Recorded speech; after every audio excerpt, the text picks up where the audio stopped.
Dear students, today is the first lecture. I will teach you the subject pharmaceutical jurisprudence. Pharmaceutical jurisprudence. It consists of two words. First part is pharmaceutical, second jurisprudence. Pharmaceutical means in relation to pharmacy profession. jurisprudence का मतलब होता है legal system. The legal system which binds the pharmacy profession is known as pharmaceutical jurisprudence. यानी कि pharmacy profession को चलाने के लिए जो रूल्स, कानून, जो लीगल सिस्टम है उसको फार्मास्यूटिकल ज्यूरिस्प्रूडेंस कहते हैं. ठीक, डिप्लोमा में इसी सब्जेक्ट का नाम है फार्मास्यूटिकल ज्यूरिस्प्रूडेंस और बी फार्मा यानी कि डिग्री फार्मेसी में फोरेंसिक फार्मेसी कहते हैं. Same subject same syllabus. Forensic pharmacy यानी कि फार्मास्यूटिकल ज्यूरिस्प्रूडेंस और फोरेंसिक फार्मेसी एक ही बात है. फार्मास्यूटिकल ज्यूरिस्प्रूडेंस और फोरेंसिक फार्मेसी एक ही बात है. इसमें आप वेरियस रूल्स, वेरियस एक्ट जो फार्मेसी प्रोफेशन को गवर्न करते हैं वो स्टडी करोगे इसमें आप. तो सबसे पहले कि ये जो फार्मेसी प्रोफेशन को चलाने के लिए जो रूल्स, जो एक्ट बने हुए हैं, तो उसी के अकॉर्डिंगली ड्रग्स की इंपोर्ट होती है, उसी के अकॉर्डिंगली ड्रग्स की मैन्युफैक्चरिंग होती है, उसी से रिलेटेड ही ड्रग्स की जो है सेल होती है, चाहे रिटेल सेल है चाहे होलसेल है. उसके लिए कुछ रूल बने हुए हैं. ठीक, इट मींस जो फार्मेसी ज्यूरिस्प्रूडेंस है it is directly associated with health of the society. लोगों की हेल्थ के साथ इसका रिलेशन है. ठीक, तो अगर हम देखें कि फार्मेसी से रिलेटेड जो ज्यूरिस्प्रूडेंस है, जो कानून वगैरह बने हुए हैं, ये शुरू कैसे हुए? ये शुरू कैसे हुए? तो सबसे पहले कि ये फार्मास्यूटिकल लेजिस्लेशन जो हमारा फार्मेसी का संविधान है, ये शुरू कैसे हुआ? तो बात करते हैं सबसे पहले जो मेडिकल स्टोर सबसे पहले इंडिया में खुला था वो 1811 में खुला था. पहला जो मेडिकल स्टोर था वो मिस्टर बाथगेट, एक पर्सन का नाम है मिस्टर बाथगेट, जो इंडिया में आया था with East India Company, who came to India along with East India Company in 1811. Mister बाथगेट उसने पहला मेडिकल स्टोर इंडिया में खोला. ठीक है, तो सेम पर्सन ने, सेम कंपनी जो है धीरे धीरे ये फर्म बन गई. तो आफ्टर अप्रोक्सीमेटली 100 इयर्स तो सेम कंसर्न ने जो है started manufacturing tinctures and some formulations after about approximately 100 years. इसके बाद एक छोटी कंसर्न थी स्मिथ स्ट्रीट. इसने 1821 में थोड़ी थोड़ी प्रिपरेशन जो है बनानी शुरू कर दी.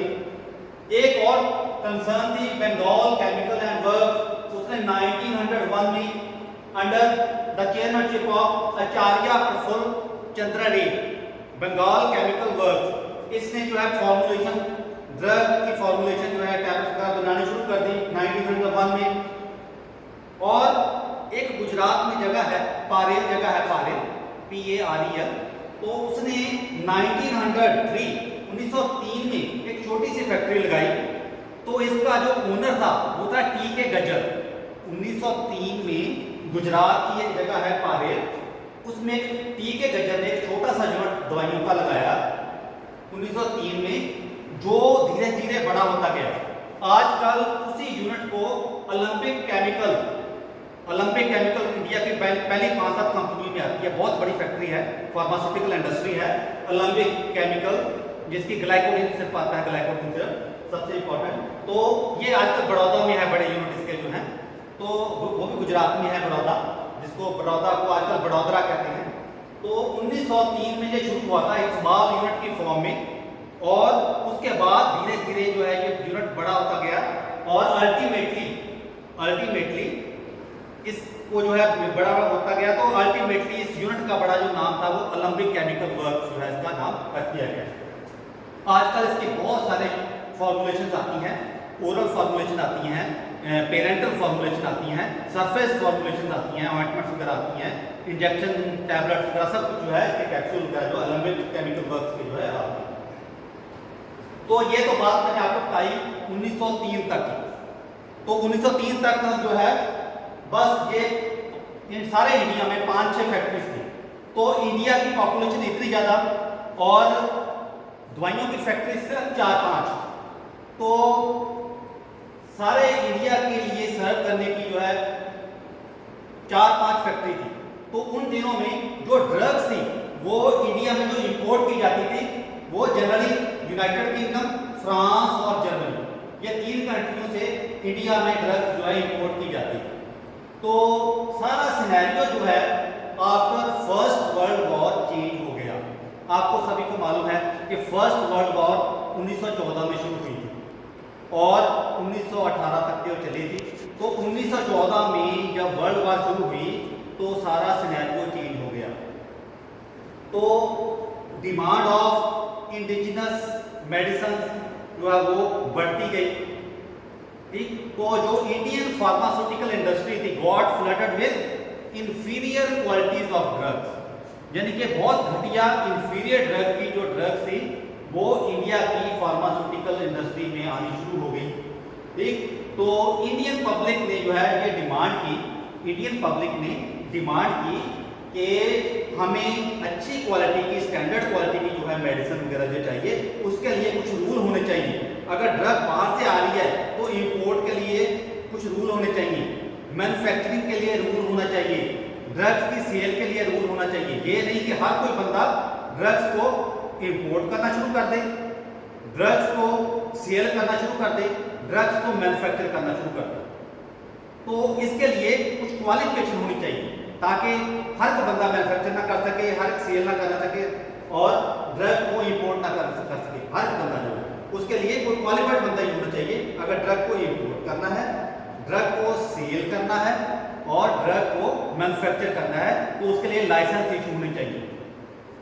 तो जब फर्स्ट वर्ल्ड वॉर हुई 1914 से 18 तक जो हुई, तो उसके बाद ये पब्लिक ने डिमांड की। तो 1931 में 1931 में जो इंडियन जो उस समय ब्रिटिश गवर्नमेंट थी, 1931 में ब्रिटिश गवर्नमेंट ने जो है एक ड्रग इंक्वायरी कमेटी, इसको शॉर्ट फॉर्म में DEC कह देते हैं, ड्रग इंक्वायरी कमेटी बनाई है कि ये कमेटी है, इसका जो चेयरपर्सन है वो lieutenant colonel RN Chopra, lieutenant colonel RN Chopra. इसकी चेयरमैनशिप में एक कमेटी बनाई जिसको कहते हैं ड्रग इंक्वायरी कमेटी। तो ड्रग इंक्वायरी कमेटी को चोपड़ा कमेटी भी कहते हैं। चोपड़ा कमेटी इसलिए कहते हैं क्योंकि इसका जो चेयरपर्सन था वो था लेफ्टिनेंट कर्नल RN चोपड़ा। तो इस कमेटी को ये काम सौंपा गया कि आपने हमें बताना है कि फार्मेसी प्रोफेशन में जो ड्रग्स की इंपोर्ट, एक्सपोर्ट और मैन्युफैक्चरिंग है, इंपोर्ट, सेल और इसकी जो मैन्युफैक्चरिंग है उसके लिए उसको रेगुलेट किया जाए, उसके लिए रूल्स बनाए जाएं कि कौन सा बंदा ड्रग्स को मैन्युफैक्चरिंग करेगा, कौन सा बंदा जो है ड्रग को सेल कर सकता है, कौन सा पर्सन जो है ड्रग की जो है मैन्युफैक्चरिंग कर सकता है। तो इस कमेटी ने जो है 1937 में 1937 में अपनी रिकमेंडेशन दी कि एक सबसे पहले तो सारे इंडिया की एक काउंसिल होनी चाहिए जिसको फार्मेसी काउंसिल ऑफ इंडिया कहते हैं या सेंट्रल काउंसिल कहते हैं, कि ये जो फार्मासिस्ट हैं उनका सिलेबस वगैरह बनाएगी, कॉलेजों को रिकॉग्नाइज भी करेगी कि कौन से कॉलेज को रिकॉग्नाइज करना है, कौन से जो है स्टूडेंट्स वहाँ पे पढ़ेंगे उनकी क्वालिफिकेशन क्या होनी चाहिए, ठीक। और इसके अलावा हर स्टेट में एक काउंसिल होनी चाहिए जो कि जो फार्मेसी काउंसिल से रिकॉग्नाइज्ड कॉलेजेस हैं उनकी रजिस्ट्रेशन करेगी अपनी अपनी स्टेट में भी ये स्टूडेंट जो है ये क्वालिफाइड, ये जो रिकॉग्नाइज्ड कॉलेज से पढ़ा है इसकी रजिस्ट्रेशन कर सकते हैं। तो एक हर एक स्टेट का अपना अपना एक ड्रग कंट्रोल डिपार्टमेंट होगा, ड्रग इंस्पेक्टर जो है अपॉइंट करने हैं। ये सब जो है रिकमेंडेशन जो है, ये जो ड्रग इंक्वायरी कमेटी है जिसका चेयरपर्सन था lieutenant colonel R N Gupta, इसने अबाउट 90 रिकमेंडेशन दी, 90 बातें बताई कि ये बातें करनी चाहिए। तो उनमें से जो इम्पोर्टेंट है वो 3-4 मैंने आपको बताई कि सारे इंडिया की एक फार्मेसी काउंसिल ऑफ इंडिया होनी चाहिए जो कॉलेजों को रिकॉग्नाइज करेगी।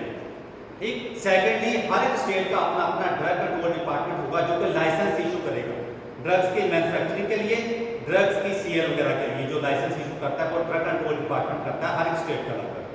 ठीक, और जो पहली फार्मेसी काउंसिल है वो कॉलेजों को रिकॉग्नाइज करती है और कॉलेज में बच्चों का सिलेबस कौन कौन सा होगा थ्रू आउट इंडिया। अब जैसे डी फार्मेसी है, through out India same syllabus है, किसी भी स्टेट में अलग सिलेबस नहीं है, वर्ड टू वर्ड सेम है। वो किसने फॉर्मुलेट किया है?